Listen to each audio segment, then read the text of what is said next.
¿Estaba? No. Muy extraño. Desapareció el mapa. Acá, ahora sí. Increíble, no tenías idea de dónde estaba. Dentro de esto no. Sí, acá está. Ok, así que pongo.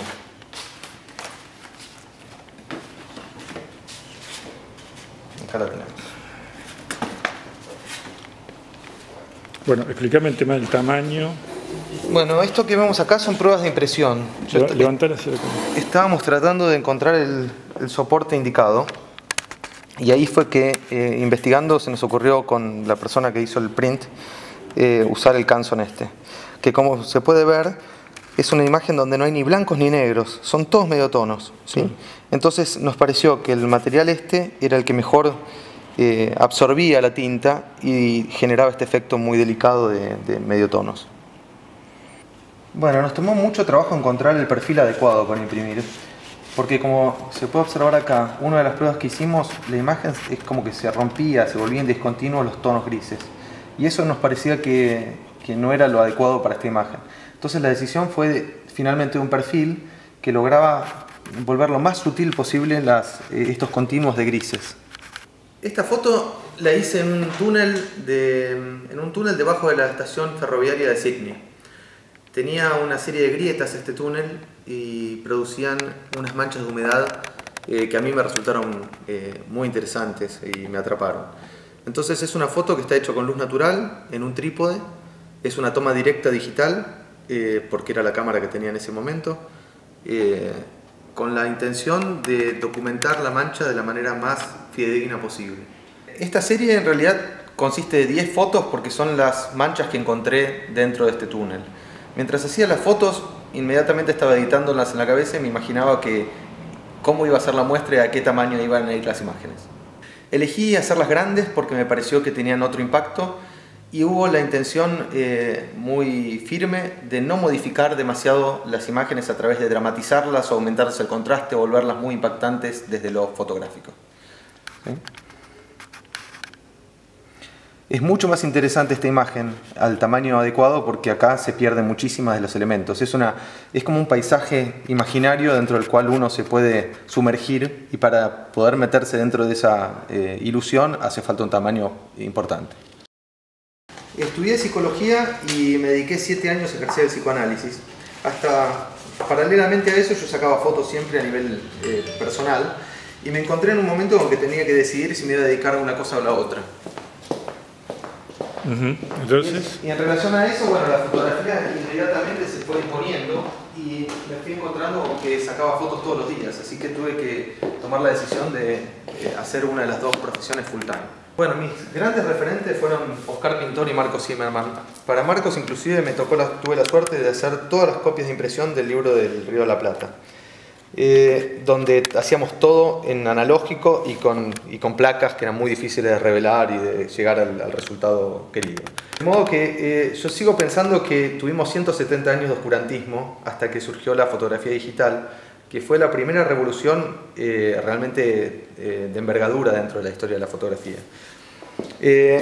Fotografiar en esa época, o hasta que surgió la fotografía digital, era muy parecido a pintar o a crear cerámica. Cuando era chico me llevaron a una clase de cerámica en la cual yo quería pintar hice una lechera y la quería pintar de verde, y cuando me entregan la pintura, era una pintura transparente que solamente se ponía verde al salir del horno. La fotografía era muy parecida a eso. Entonces lo que siento hoy en día con la fotografía digital es muchísimo más libertad. Esta es mi vieja ampliadora, ¿sí? Que hace años que no uso, ¿sí? una Durst, ¿no? No, es una LPL, es japonesa esta, pero es de placa, para unos negativos grandes así que son muy bonitos. Pero lo que sí me pasa a mí con la fotografía digital es que me permite equivocarme muchísimo más y tener mucho más control de lo que hago, del mismo modo que el pintor pasa una brocha y ve el resultado. Recién con la fotografía digital tenemos esa posibilidad los fotógrafos, de ver en el momento lo que estamos haciendo.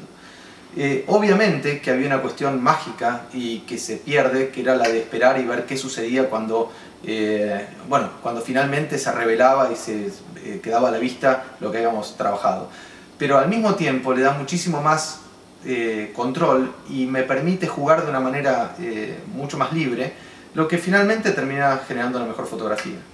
La discusión entre la fotografía como utilizada con fines pictóricos o con fines documentales creo que es desde la época de Stiglitz que viene funcionando. De hecho, existían los pictorialistas y estaban los que decían que la fotografía, justamente su mayor poder era la rendición de cuentas de la realidad.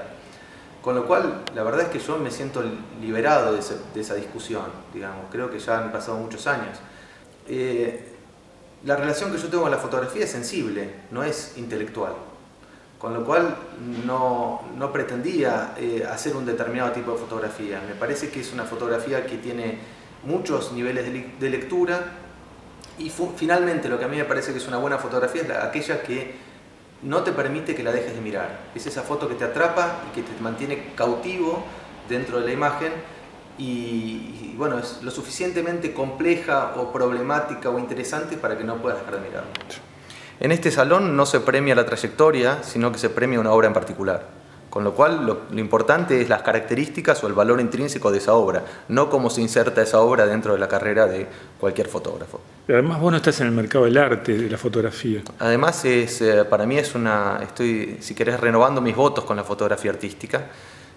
Durante muchos años me dediqué a la fotografía comercial y estos son mis primeros nuevos pasos en reingresar a este mercado que es finalmente el que me puso en la fotografía, porque yo empecé a sacar fotos por interés personal, no con fines comerciales. En relación a esto de la fotografía pictórica, me hace acordar una muestra que organizó John Sarkovsky hace muchos años en el MoMA que se llamaba Ventanas y Espejos.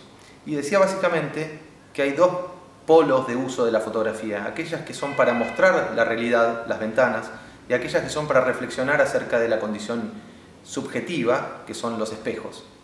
Respecto de la abstracción, a mí me pasa que pierdo el interés en una foto cuando la referencia de la cosa se pierde. En este caso, estas fotos no quieren divorciarse del origen del que fueron tomadas. Está a la vista, son abstracciones, pero son muy concretas también, porque no tienen ningún tipo de intento de disfrazar el origen que tienen y su relación con la materia. ¿Vos querés decir algo con la foto? Bueno, sí. ¿Qué querés decir? Bueno, lo que a mí me parece interesante de estas imágenes es justamente la relación que hay entre lo abstracto y lo concreto, pero más que nada la relación que hay entre lo orgánico y lo inorgánico. Este esfuerzo que hacemos los seres humanos para construir, para adueñarnos de la naturaleza, para ponerle límites, para contenerla, finalmente terminan siendo siempre imperfectos, porque la naturaleza termina clamando para sí aquello que le pertenecía.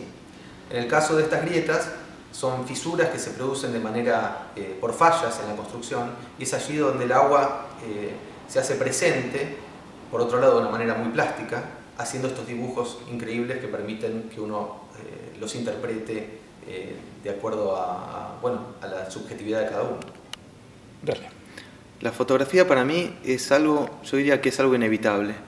Me llegó y desde que la descubrí no pude dejar de hacerla. No me pregunto ya qué función cumple dentro de mi vida, es realizarla todos los días y con una enorme pasión.